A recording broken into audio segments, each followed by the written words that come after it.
I'm Dane, and this is Dan Explains. While Pope Francis was Pope, there was a lot of chatter in traditional Catholic circles as to whether he was a legitimate Pope or not for many different reasons. Some of those reasons could also mean that Pope Leo XIV is also illegitimate. What are they, and is he a legitimate Pope? Let me explain.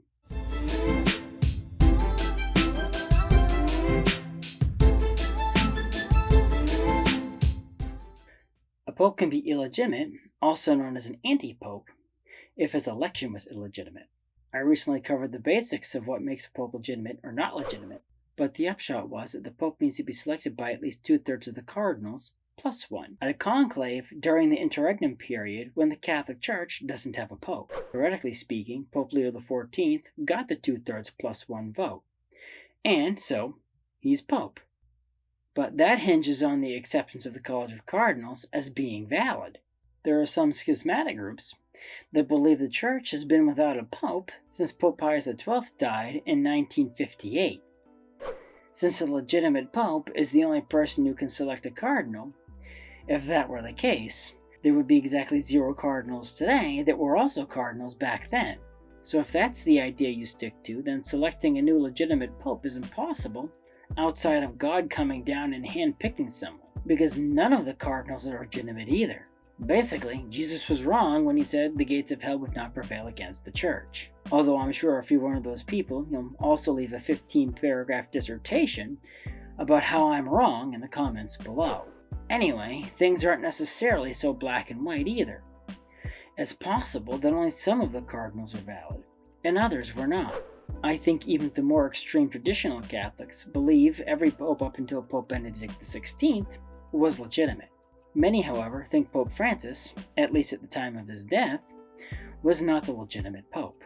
Well, Pope Francis selected a record number of cardinals, and 106 of the 133 cardinals at the conclave that elected Pope Leo were selected by Pope Francis. So if you believe Francis was an anti-pope, when and how he became one is pretty important, because that could mean some or all of the cardinals he selected were illegitimate.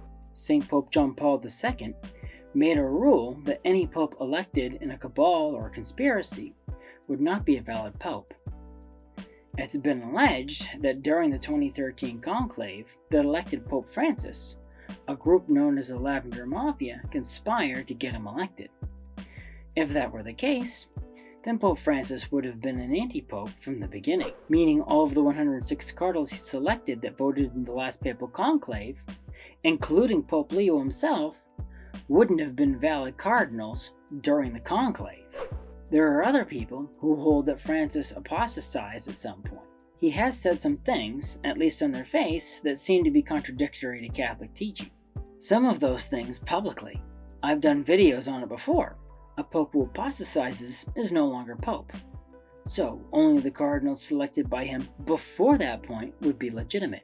If this were the case, figuring out who was a valid cardinal and who wasn't could be difficult.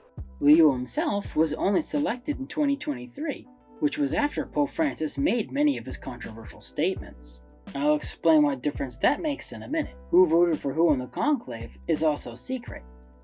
So, we don't actually have a concrete way to determine who voted for who.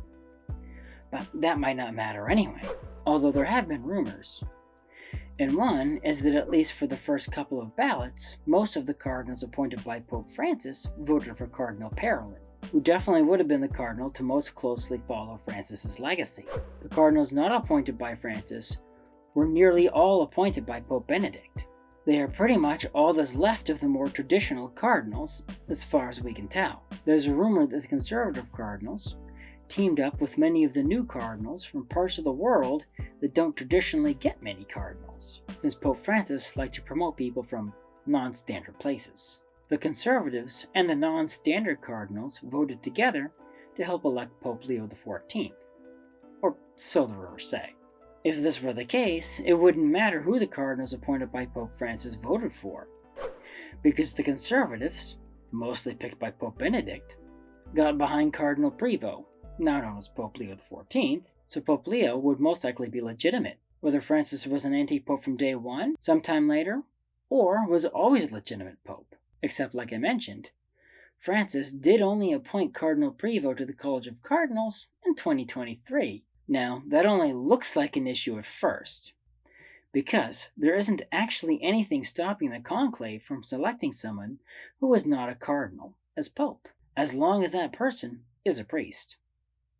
So, unless you fall into one of the groups that don't believe we had a valid pope for the last 70 years, Pope Leo XIV is almost certainly the pope, and not an antipope. Thank you for watching. If you like this video, and other topics ranging from theology to science, please press the like button. Subscribe to my channel and ding the bell to get notified when I post new videos. Also, please support me on Patreon to get extra content and special perks. Link in the description. The more people support me, the more time I can dedicate to making videos like this one. So, until next time, have a great week.